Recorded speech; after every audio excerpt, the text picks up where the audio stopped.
కను పాపలు ఏ మేఘ సందేశము ఈనాడిలా సావాసమై అందింది నా కోసమే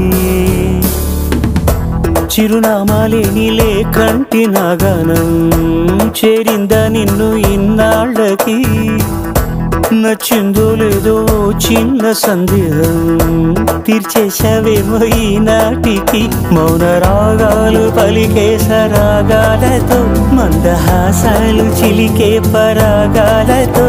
భాషంటూ లేని భావాలేవు నీ చూపులు చదవనా దిగిటి దిగిటి దిగిటి స్వరమంటూ లేని సంగీతాన్ని నీ మనసుని తాకనా దిగిటి దిగిటి దిగిటి నువ్వు నాతో ఏమన్నావో నేనేం విన్నానో బదులేదు ఏం చెప్పావో ఏమను